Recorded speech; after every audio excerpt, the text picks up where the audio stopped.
Welcome everybody to the ARC's Leaders Perspective series.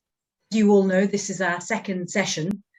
I am delighted to have invited Ian Reid, who needs very little introduction. He's the CEO of the Birmingham 2022 Commonwealth Games. Welcome, Ian, and thank you for being with us. Thank you, and good morning, and good morning to everybody on the call. Can we start in? I'm just going to get right to it because we've got 1 hour and that will race away, and there's so much you and I have to talk about. Can we start from the beginning a little bit and get to know you, the man? Can you tell me a little bit about your background and how you came to be CEO of the Games? Yep, certainly. So you can probably tell, Sharanjeet, from the accent that I wasn't born in the West Midlands. So I am a Scot. I'm from the city of Glasgow, just outside, and my background is very much from that city. So schooled there, actually went to university in Scotland as well, and I'm actually a chartered accountant. I don't tell many people that, try and keep it a secret. But yes, so I went through what can probably be described as quite a traditional chartered accountant training that a lot of people will understand, and with a large independent practice in the city. Like a lot of people, when that came to an end, I decided that auditing wasn't for me, wasn't the career choice that I wanted to follow. And I moved eventually into project finance relatively early in my career. So at that time, there were a significant number of kind of public-private infrastructure projects. It was the age of PFI deals, for those of us old enough to remember those. And they were significant, and that was the model under which a lot of infrastructure in the country was being built. So I would advise on the funding for it may be large rail projects, large real estate projects, social housing projects. And I did that at EY for 3 or 4 years. And then I went to work for one of our clients. So one of our clients at the time was a major social housing landlord, and one of the biggest actual transactions in the UK at that time, where the city council in Glasgow owned all of the social housing stock. I think at that time about 80,000 houses. And under this model, they were selling all of those into a completely new entity. So I was involved in both the setting up of that new entity and the transaction, it's a multi-billion-pound transaction to transfer ownership across and put in place a 30-year capital programme to effectively refurbish all of that housing stock, which was a really exciting project. And I ended up, as I say, starting in that project with EY and taking a kind of full-time role driving those transactions through. And at that point in my career, I had no intention of going into sport or events, but was sitting in the canteen in that role. And the job at the 2014 Commonwealth Games in Glasgow was advertised. And it was one of those ones caught my notice simply because I'm a sports fanatic. So I'll watch any sports. I love going to see live sports. I'll watch any sport on television. I'll try and compete in a few to a relatively low standard. And so that obviously caught my attention. But actually, when I read through what they were looking for from a finance perspective, a lot of my skill set was quite comparable to the role in the event world. And that was because this world is actually quite kind of private, public sector mix. You know, there's always an element of public sector funding. There's a big commercial element in relation to bringing on sponsors and dealing with the supply chain. I had quite a lot of good political and public sector contacts within Scotland through my current role, which they were looking for.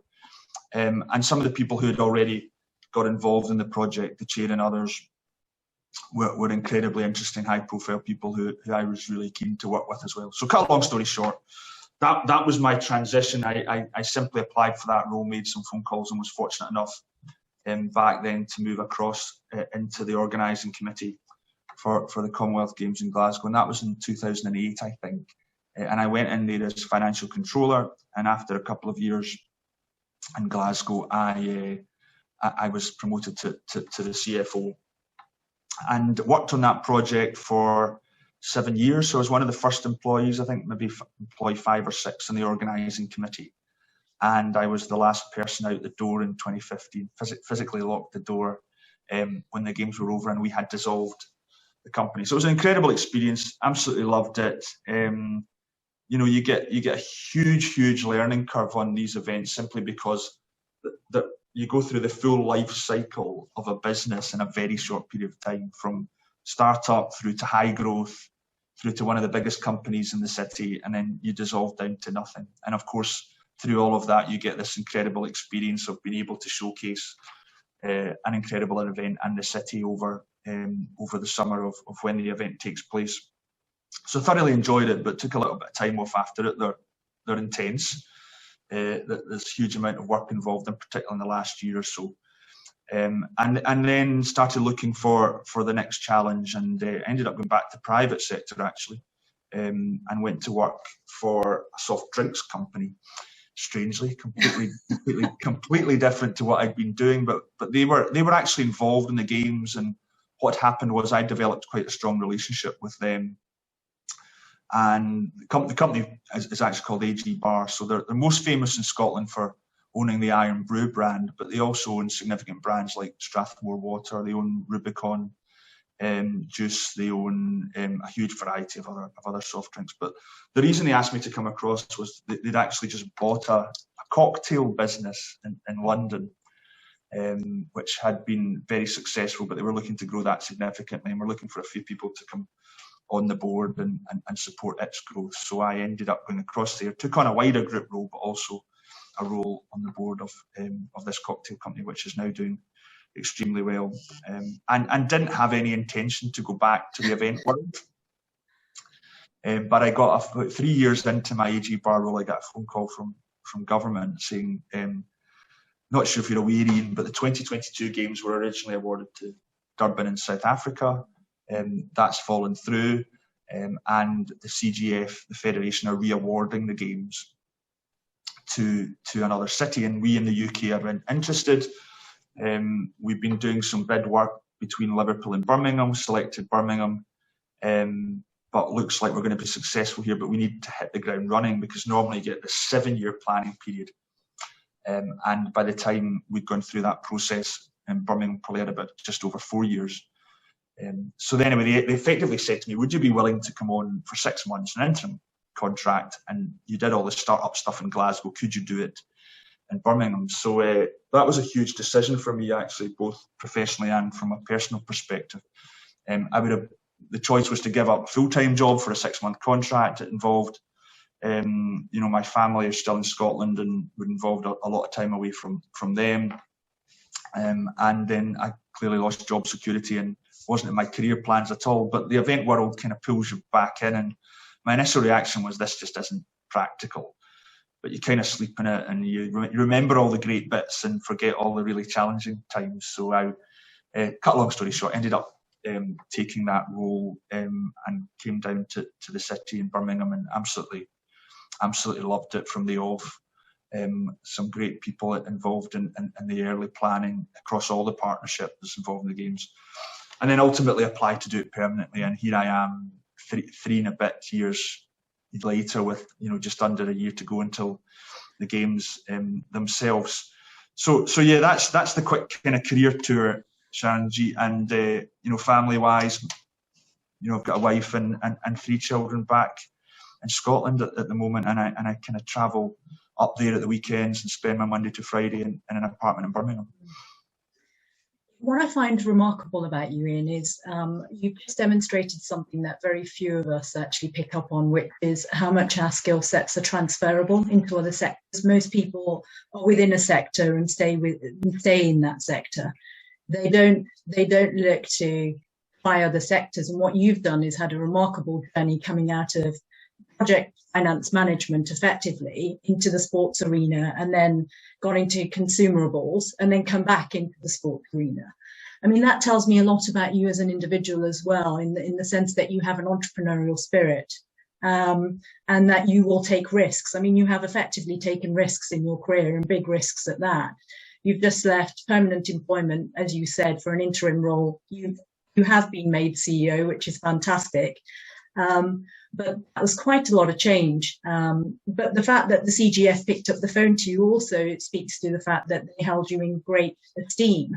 And therefore, there are qualities about you beyond the technical competence, soft skills that clearly are very useful and valuable in this role where you're managing so many people and so many stakeholders.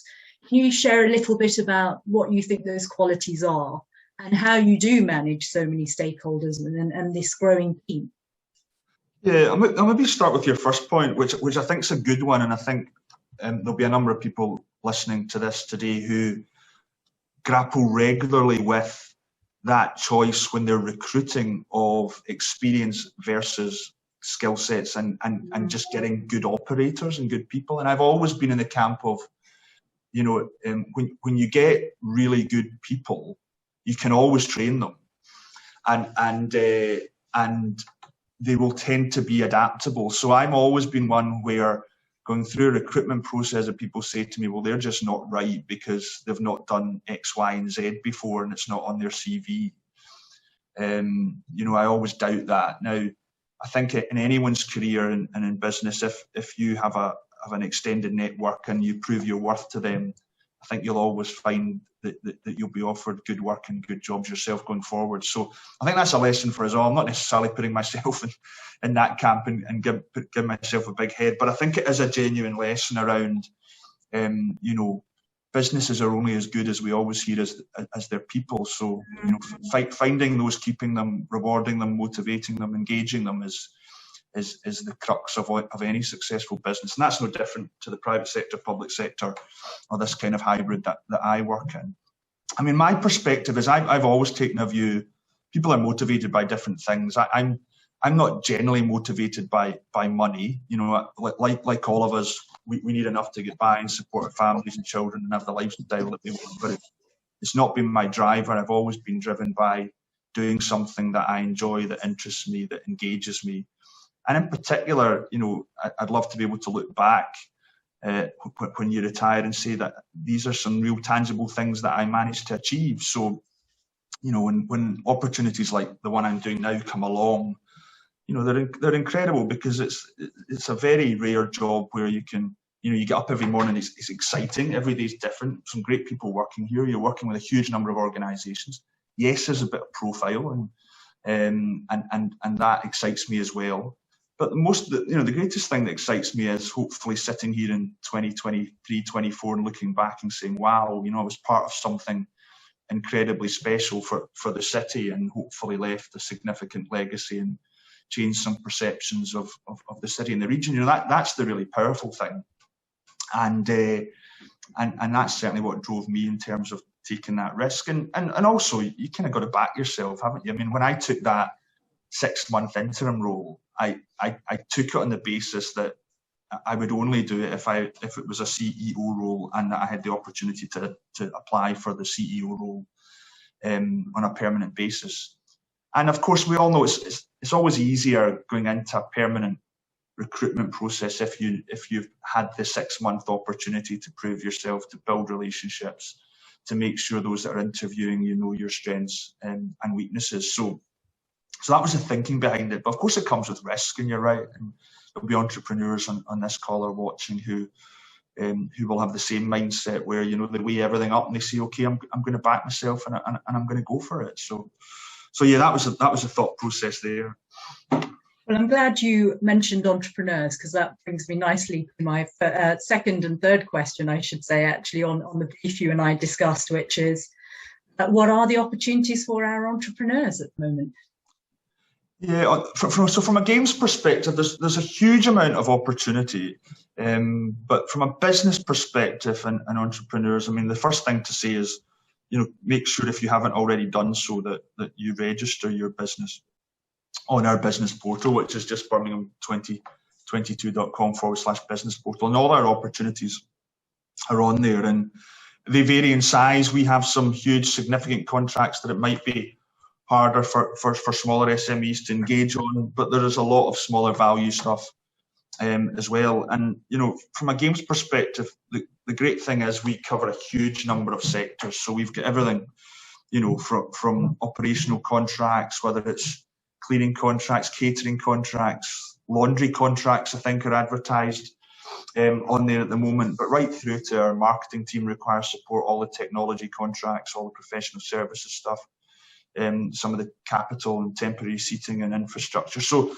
there are opportunities for all types of businesses. I mean, it can be a challenge, and I won't skirt the issue of, you know, entrepreneurs and their businesses tend to move at speed and take quick decisions.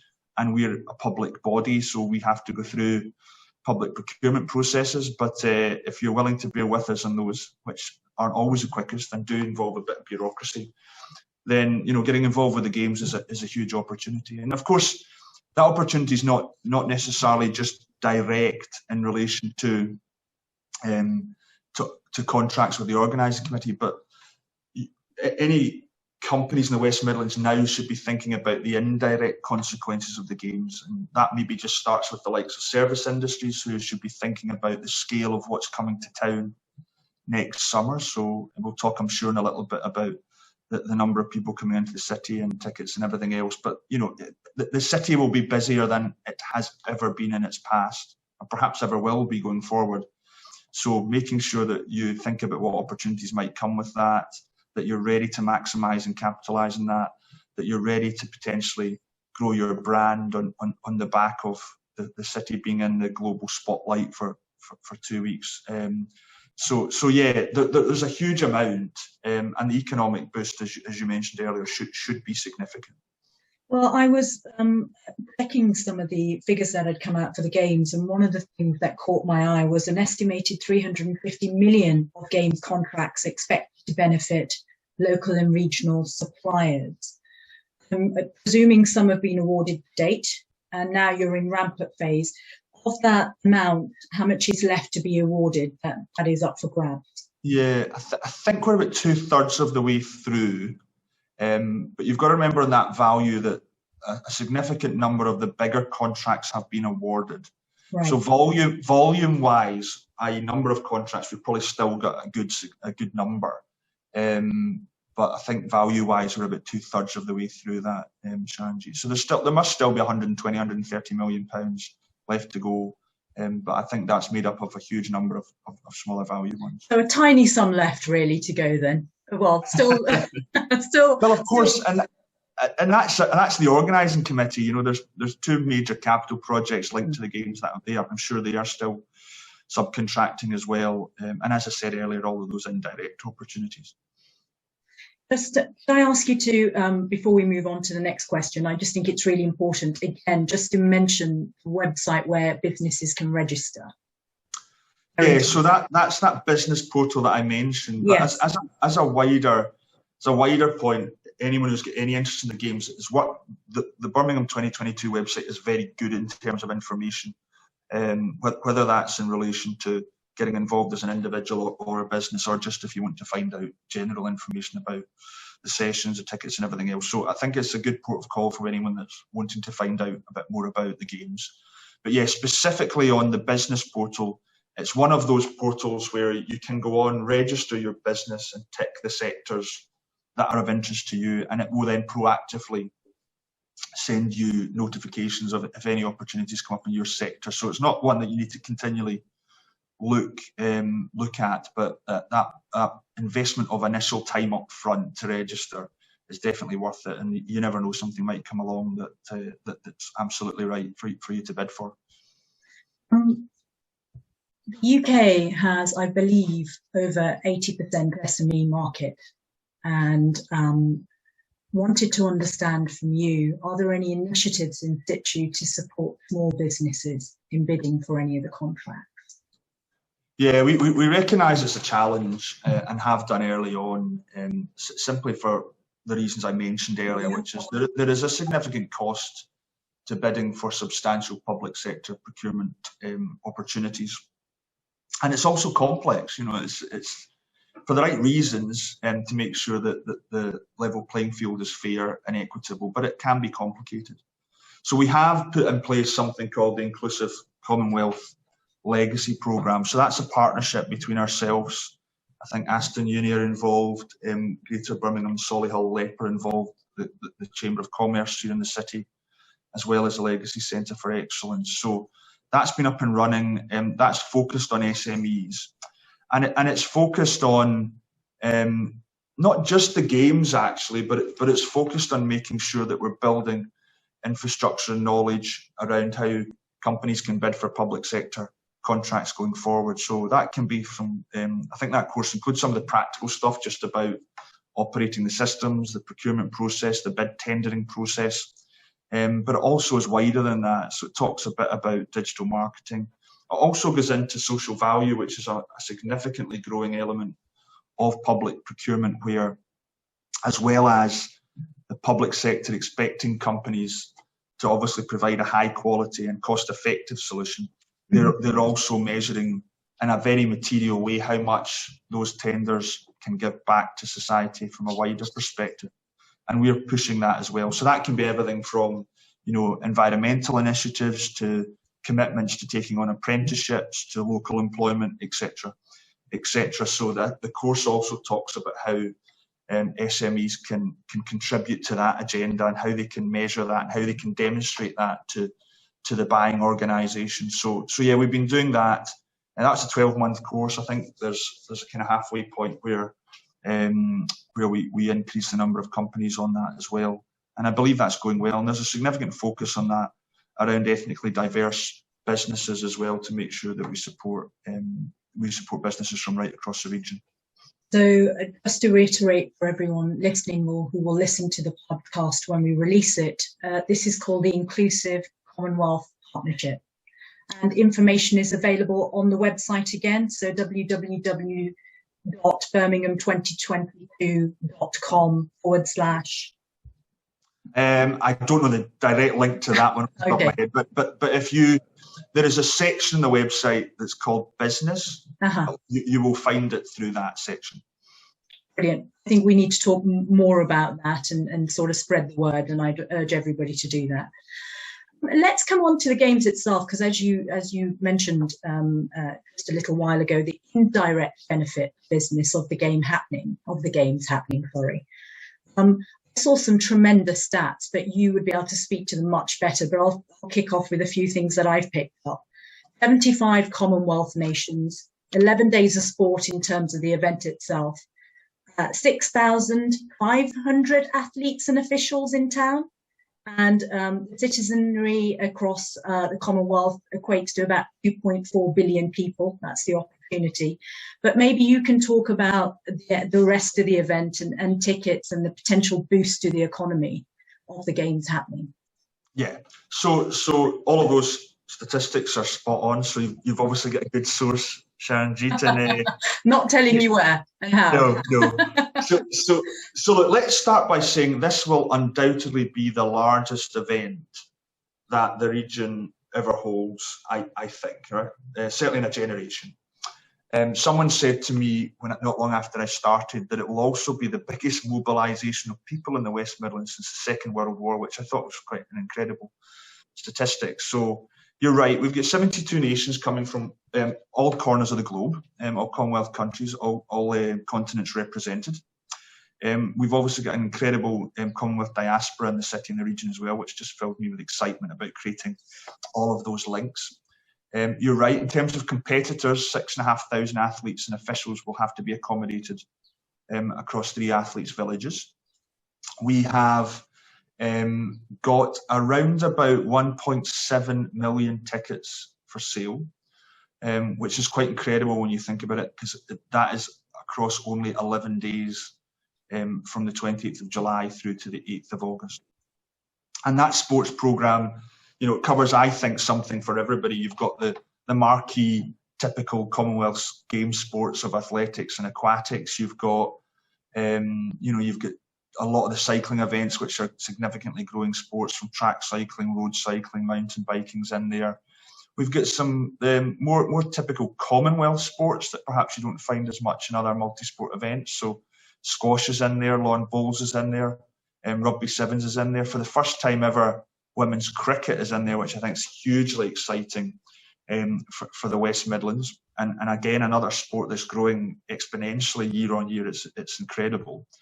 We've also got sports, I think, that really resonate with younger people, which perhaps the Commonwealth Games hasn't done so well in the past few iterations. So we've got beach volleyball in there, for example. We've got 3-on-3 basketball and wheelchair basketball.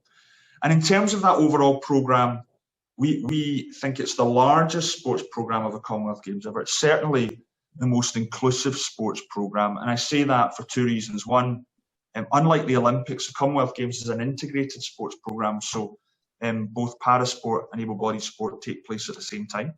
So if you buy a ticket for athletics, you might go and watch, 3 able-bodied events followed by 2 wheelchair events, for example, all in the same session. And both the athletes and spectators, I think, really love that. And we'll have the largest para programme of any Commonwealth Games. And we'll also, for the first time ever, be the first multi-sport event to have more medals for female athletes than male athletes. So yeah, something for everybody, and I think an incredible story behind that. And as I said, 1.7 million opportunities to go and watch that through the ticketing programme.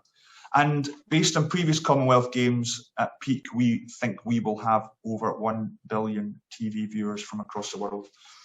And that's not just Commonwealth countries, actually. The rights for the Commonwealth Games are picked up reasonably significantly in places like the States and China and others, because we have the elite, we have the elite competition for certain sports. So if you speak to the ICC, they will now tell you that the Commonwealth Games is now their elite and will be their biggest women's cricket tournament ever.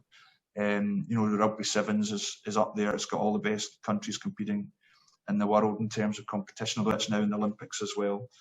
Certainly squash, it's their Olympics. Netball, it's their Olympics. Another sport that's hugely popular in the country. So it's a really, really exciting sport and lots of opportunities to engage. And of course, as I said earlier, to put that on requires a significant number of people. So the workforce will be in excess of 40,000 people on the Games. And that roughly breaks down as, I think, 13,000 or so volunteers, and I'll come back to that in a minute.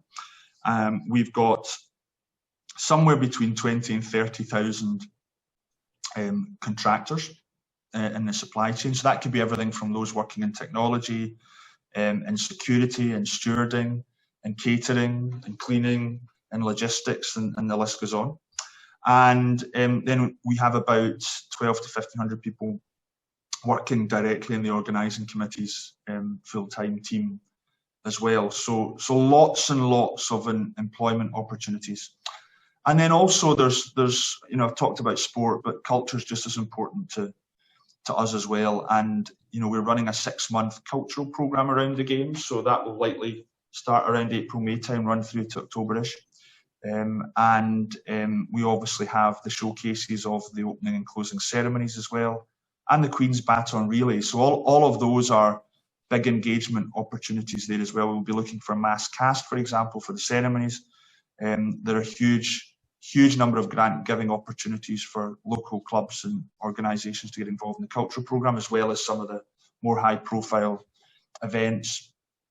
And the Queen's Baton Relay is just an incredible journey. For those of you who don't know about it, the Queen's Baton leaves Buckingham Palace in October with a message put in it from Her Majesty, and it will visit every single Commonwealth country before coming back to the UK and spending a good amount of time in each of the home nations, and in particular in the West Midlands. And we have seen in the past, both with Commonwealth Games and Olympics, how much local towns and villages come out and support those baton bearers who tend to be community champions, and that will be an incredible experience as well. That one has been perhaps our biggest challenge over the last 6 months from a COVID perspective, and trying to, if you can imagine, trying to find a way to get a baton around 72 countries in every corner of the globe at the moment is difficult. But we think we're going to find a way to do that, and that's safe, and get it back to the UK. So yeah, a huge amount going on, Sharanjeet, and if anybody wants to get involved in the Games, there's a huge number of options and opportunities to do that. Sounds tremendously exciting to me. I have to tell you. And the tickets are on sale now, as you say. No, they're not on sale now. So we When will have. they go on sale, please? So we have. What's happening right now is actually volunteer applications. So that's the really exciting piece. So our volunteer applications opened last week. A huge amount of interest, as you can imagine, and a large response in that first week. Can I register? You should register. So again, everything, as we've mentioned earlier, is on the website. You need to go on there. You need to fill out the application form, and it's an incredibly exciting journey. So we starting now are asking for applications. We'll undoubtedly get tens of thousands of those, and then we will shortlist those down to about 25,000 people who we will take on an interview journey. And that will take place at the library in the centre of Birmingham, an incredible building there. And they will get an incredible experience there. It won't just be about sitting down at a desk, but they'll be taken through a journey. There'll be some videos, there'll be some immersive experiences, and hopefully get them excited. And following that interview process, we'll shortlist and offer roles to those 13,000 volunteers who will start their training early next year and have, I think, one of the best experiences of their life if you listen to those who volunteered from previous events. So that's one that please to anybody listening, if you've got any if you've got any interest, I would really encourage you to apply. I think you will definitely miss out if you don't decide to go forward with that. And then on tickets, so we are going to launch our tickets probably in a couple of months' time in the West Midlands, and then open them wider nationally, probably in the autumn. And that will be down. We'll go down a traditional event type route of these things, which a lot of people will be familiar with from London and Glasgow and Manchester and others, which is a ballot type system. Because of the number of tickets we've got, people will come onto the system. They will tick all the tickets they want for every session. And then undoubtedly we'll have greater demand than applications for a lot of sessions. So we then do a random ballot and allocate the tickets on that basis. But I'm very confident. We've not announced it yet. I can't unfortunately give you any detail today, but I'm very confident that people will be pleasantly surprised by the affordability of the tickets. We've taken a view that post-COVID, this is a real opportunity to get people back together, to get people celebrating again. And therefore we want to make sure as many people as possible can access the event. So we've not strictly gone down a hard-nosed commercial pricing model. We've tried to make sure that a lot of events are accessible to a good number of people. So watch out for that. We should start a marketing campaign, Sharonji, in the next couple of weeks, and then end of July will be the first kind of tranche of sales. Accessibility and I think inclusiveness is fundamental, actually, and particularly as you touched on, we've come through very difficult times in this country. Whether we talk about Brexit and then whether we talk about COVID, we're still not over it yet. We're still dealing with issues now. And I think the more we can do to shore up goodwill, the more we can do to sort of bring the, feeling of happiness back to a community, the better it is. And so the more people that can attend the game, that can only be for the good. On that point, I wanted to actually ask you a little bit about legacy. Legacy has been the cornerstone of the games being here in the Midlands and the impact it will have nationally. And I was delighted to read a skills academy has been set up, which is really about upskilling. I'm presuming individuals that otherwise wouldn't get these opportunities to be able to train up, achieve a qualification, participate in the games with the intention they can then get employment again. Can you share a little bit more about that? I can, yeah, and you're right. It's a really exciting initiative. So this is a partnership between ourselves and the Organising Committee and the West Midlands Combined Authority, who are very much the skills lead for the region. And, we decided very early on that in principle we would try and ring fence a number of those 40,000 or so roles that I mentioned earlier, a significant number actually, and guarantee opportunities for those coming through that Commonwealth Jobs and Skills Academy.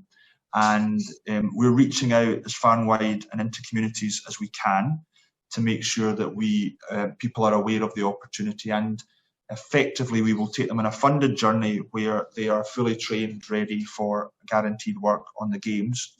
and most importantly as well, actually work with some of the businesses across the region to make sure we've got a significant outplacement programme from that as well. Ideally, we would like to really turn around a number of lives in the city and use the games as a catalyst to create longer term employment. So we've done that. We've invested in the combined authority, have invested in access to a significant amount of resource. So it's a well-funded and significant operation. And yeah, I believe we're already starting to find the first cohort of people. So that's one to watch, I think. Certainly at the scale that we're hoping to do it on, will involve thousands of people going through that journey. And so more details on this can be found on the Combined Authorities website, I presume, particularly for individuals that might know candidates that should put themselves forward. They can. So if anyone's looking for any more information, Commonwealth Jobs and Skills Academy is the term to search. There's some information on our website. You're right. There's some information on the Combined Authorities website as well about how to apply and access that opportunity. Something that you and I had spoken about when we first met a couple of years back now, was actually the values multi-sport games bring to the host city and the host nation. And I saw that your report, which was undertaken by PricewaterhouseCoopers, had been released, looking at those benefits. I was quite struck, actually, Ian, when I read the figures. So for those of you listening, if I may just take the liberty of actually reading this paragraph out, because I don't want to get it wrong. But it says, according to the study, the Games boost local, regional and national GDP. Gold Coast 2018 has shown the biggest uplift of £1.2 billion to the economy, followed by Manchester, which took place in 2002, which had brought in 1.1 billion to the economy. Melbourne in 2006, which had also brought in about 1 billion to their economy. And then Glasgow 2014, which added 800 million to the economy. Those are pretty significant sums. They are indeed, especially when you put them in the context of what is being invested locally. So the Games is funded through a kind of three various parties, one being local government, second national government, and thirdly through the private sector. So in terms of the return that a city and region can get from its local investment based on those figures you've read out, you know, it's easily 4 or 5 times the return on investment from that local money. So sometimes when I hear the arguments around, and I understand them around in these challenging times, is it right for Birmingham City Council or for other city councils across the world to be investing in multi-sport events? I do always position it as, well, look, you need to look at it in the wider sense. Birmingham City Council are only one funder, but the vast majority of the benefit will flow back to its city and the wider region in the West Midlands. So I think in terms of that return, there's probably very few other projects that will generate those sort of levels of benefit. And those have been independently verified, all those numbers that we read out through the formal legacy reports from each of those events. And I look at it and actually think the opportunity here is potentially even more significant. You know, Birmingham has this huge advantage of exceptional connectivity in terms of where it is located in the UK and accessible across the world. The ability for it to showcase the incredible regeneration and change that's happened in this region over the last 10 years or so. I mean, I'm sitting here in my office in Broad Street at the moment, which, for those of you who know, that yes, there are a number of bars and restaurants, but there's also a significant tram line being put in at the moment. And alongside that, a lot of public realm improvement. And even over the last 3 years, I've been here and seen the change in Centenary Square, Chamberlain down the road as well, work now going on. The whole city looks incredible. Will look, I think, even better come Games time when we bring the look to the city.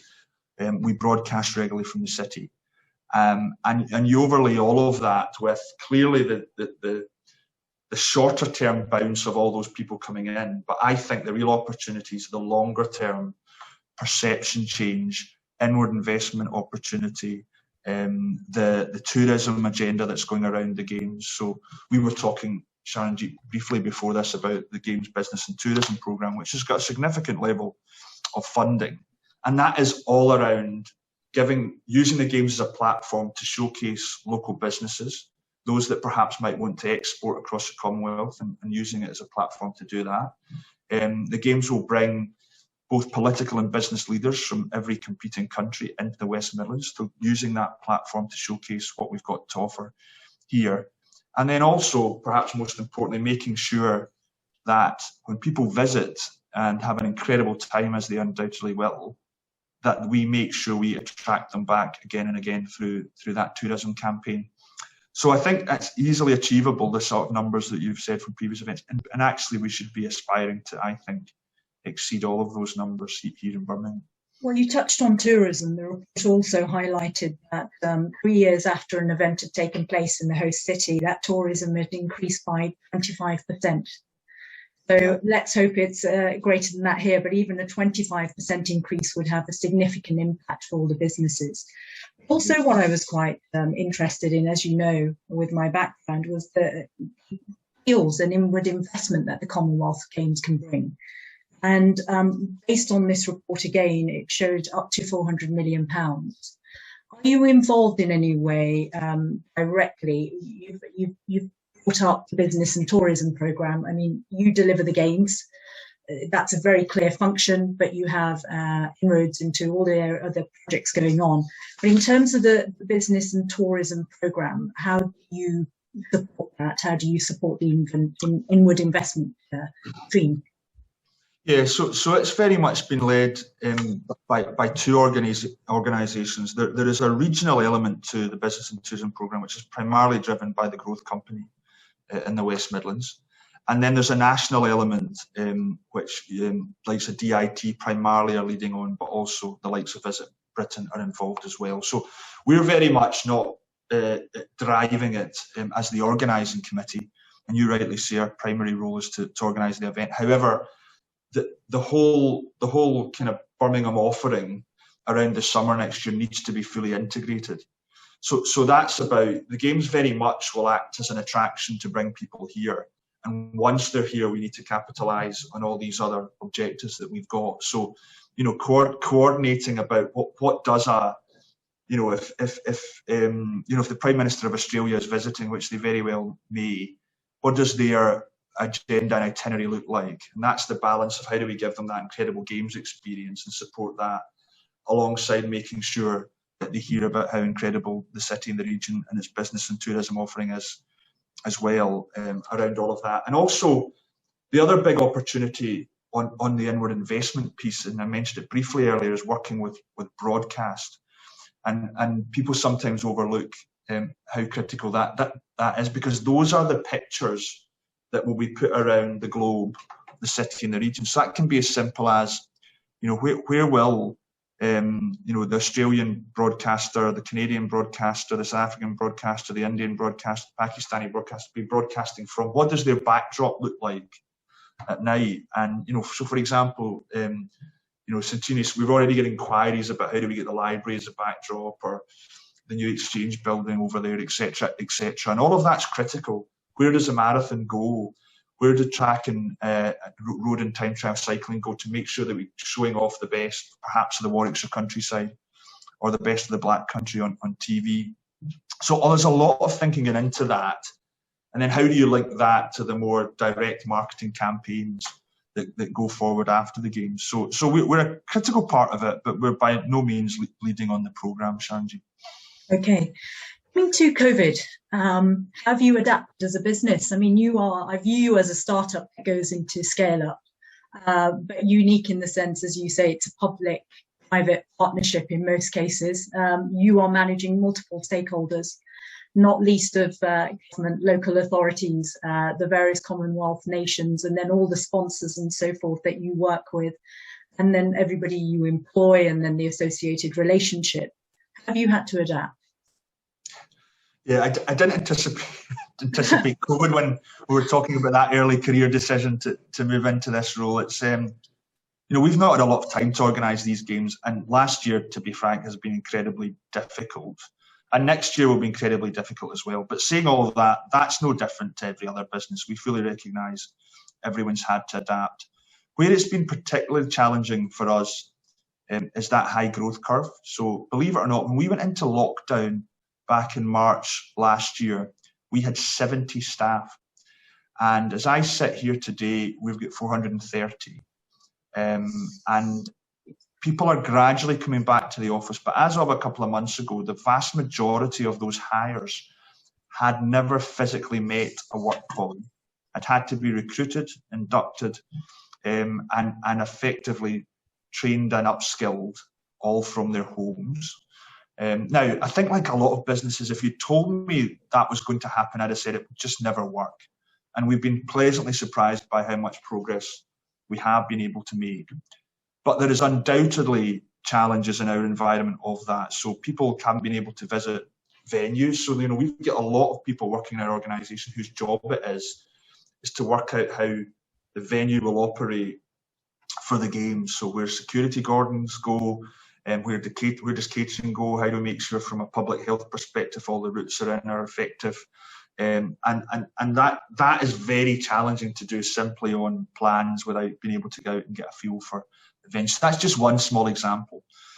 So that's been really challenging. We're trying to get people back to the office now. The office is perhaps the busiest it's ever been since we went into lockdown. But like all businesses, there's still an element of our workforce who are reticent, or we would rather have a bit more flexibility. But we're trying to get the vast majority back full time. So that's the kind of people side. I suppose the wider challenge for the Games obviously is, what position are we going to be in domestically to make sure that we can get people back into stadiums at capacity and into live sites, and hopefully through the government roadmap, the vaccination scheme and everything else, I would hope by next summer it's maybe an opportunity. We can be one of the first multi-sport events where we're genuinely back to normal. We can celebrate. We can really put on an event like we're all familiar with, and people can get that experience again. So we're looking at the positive side of that. Of course, we're doing planning around scenarios and everything else, but everything's telling us, and government are supporting us, that our timeline looks positive to be in that position. And then there's the international dimension. Of course, we've got all sorts of data and an understanding because of our government links about the COVID position in the UK. But we've got 72 competing nations, and we now read daily about the challenges of that from a Tokyo perspective. Again, we've got more time, but undoubtedly every one of those nations will be in a slightly different position come next summer in relation to how much of the population is vaccinated, what the travel corridors look like, etc., etc. So we're already starting those conversations about how we can support, how we can help, how we can make sure that athletes get here in a safe way, how they feel safe when they're on the ground, and what infrastructure we need to put around all of that. And all of those work streams were never anticipated nor funded when we started in this journey. So we've had to ramp up significantly in that space, and change our budgets a bit to make sure we've got appropriate resource to manage all of that. So it's been difficult, but everyone's been incredible in terms of how they've adapted. And we're still in a really good place. The two major capital projects linked to the Games, so the stadium, the aquatic centre, are still on time, on budget, despite the working conditions obviously being compromised earlier in lockdown. All of that's incredible, and actually I think is something that the region should be shouting about more and more as we get close to the Games. The ability to have to continue on track despite everything that's been thrown at it is quite remarkable. Well, it is remarkable when I saw that the Birmingham 2022 budget announcement confirms a decreasing Commonwealth Games costs relative to other games that have gone before it. How is that possible when you've opened up so many other work streams that need funding for you to be able to cope with this new environment we're in? As you said, athlete and visitor safety is paramount, but the safety of your own employees is also paramount. How has that been possible? Yeah, look, so we are certainly have a budget that's materially less than the last Commonwealth Games. That's for a couple of reasons. Some of them, each game specific, obviously, but we have tried to do things a bit more efficiently, and we have had less time, which just drives less expense, strangely, in some areas. Others, not so much, but in some areas it does. And we've looked to bring on a good balance of very strong local people and some really good global events experience. And you know, we put aside a reasonable amount of money for contingencies. This was pandemic, I think, was on our risk register, but I think, like most businesses, the likelihood score was probably meant that it wasn't getting flagged at board meetings and other things. And yes, some of that contingencies had to be used to address a lot of those issues that you've just outlined, and we cannot compromise on those. It has to be a safe environment. We will not bring people to the games unless we're confident we can do so safely, whether that's spectators, athletes, broadcasters, and the list goes on. But we are still in a good position. We do not need any more money. We're on budget, and yeah, as I say, and that's credit to everybody working on the event, and the flexibility and the ingenuity. So one good example, which some of the listeners may have heard, but you know, the athletes' village for the games was originally meant to be out at Perry Bar, and because of COVID, that site went down, and the timelines were even originally incredibly tight, so it could not accommodate the COVID impact. And we took the decision, therefore, that we would move the village to another solution. And despite COVID challenges and despite having to change all our plans, we're now sitting here in a position whereby the original village will still be built on a legacy basis with all the benefits that it brings to the local economy. However, we've now got an alternative solution to accommodate those 6,500 athletes in university and hotel accommodation that, you know, within a couple of months, the partnership here was able to pivot, was able to engage with those organisations who were supporting us, and work through another solution incredibly quickly. So, as I say, it's real credit to everyone involved in doing that, and that's just one example. You referred to Tokyo in the previous question, which sort of made me think very strongly about what's happening with the Olympics at the moment. Are there any particular lessons that you've taken from the Olympic saga, which will sort of inform how you develop games going forward post Birmingham 2022? Yeah, look, we have and will continue to take a lot of learning from their challenges. And look, we should be absolutely clear, it's an incredibly difficult situation for them. The amount of money they've invested, the athlete investment in an Olympic Games, and clearly an ever-changing COVID environment. So, you know, firstly, our thoughts are with them, and we wish them well on putting on a safe and spectacular event.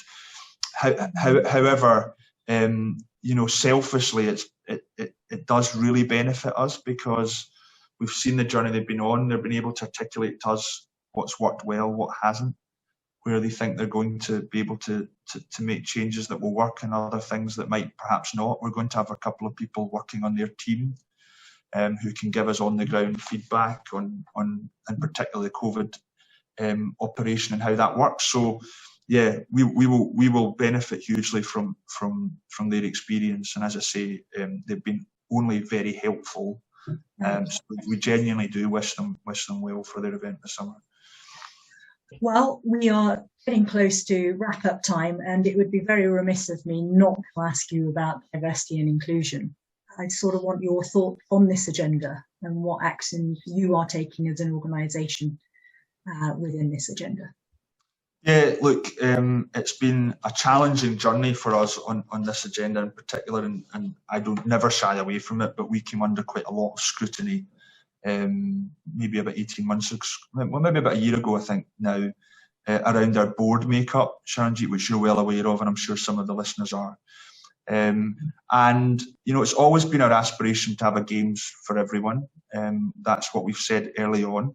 So on the specific board issue, without dwelling on that, we put our hands up early on, so we need to change. We have changed, and it's in a much better place. And I think it's a much stronger board for the fact that it's got a much greater diversity of thinking on it. So that's been amended. But in terms of the wider ED&I landscape, we've invested heavily in the team and support. So I was mentioning to you earlier that we've got a new head of engagement and inclusion in Donna Fraser, who's an ex-athlete, so she understands sport, she understands the West Midlands, having worked here with UK Athletics for a number of years, and is already making significant progress. In simple terms, we want to make sure that the overall workforce for the Games. Those 40,000 people I mentioned earlier look and feel like the West Midlands, and we are taking a very data-driven approach to that. So whether it's our paid workforce, whether it's all the applications we're getting through from volunteering, or whether it's the contractor workforce as well, we're very conscious that we need to reach out into communities to make sure those opportunities are understood and applied for from right across the region, and we're doing well on that. We've invested a lot with our staff as well in terms of making sure they feel that this is an inclusive place to work. A lot of survey work, and I think we've got some really good feedback and actions out the back of all of that. So I think we're in a pretty good place. I mean, we will be rightly scrutinised when we announce our 13,000 volunteers, for example. And I think we are in a good place to be able to have moved that agenda significantly forward in a positive way from where we were a year ago. Ian, can I thank you so much for joining us and sharing with us what's happening with the Commonwealth Games, and in particular that the tickets will be on sale in a couple of months' time. I certainly will be looking to acquire some, and I would urge others to do so. Tremendously excited about this. I mean, we have just over a year to go, and that will be over very, very quickly. The cultural programme too, which you've touched on, which will launch, I presume, very soon, if it's 6 months before the game, and doing a number of activities across the city, I presume, and in the region, but nationally too? Primarily city and region, Sharonjit. There'll be a little bit nationally, but primarily city and region, yeah. So I'm really excited to see what that is. Again, a huge thank you for you taking the time out to be here. And a thank you for everyone who's joined us, and a thank you in advance for everybody who will listen to this once we release it. A quick heads up, our next guest is going to be Dan Storer, who is the Chief Investment Officer of the Growth Company, and Ian had spoken about the Growth Company being in charge of the business and tourism programme, but also the inward investment agenda for this particular region. So please do join us for that. Details can be found on the www.archhub.co.uk. Thank you for joining us. Have a good day. And for now, goodbye.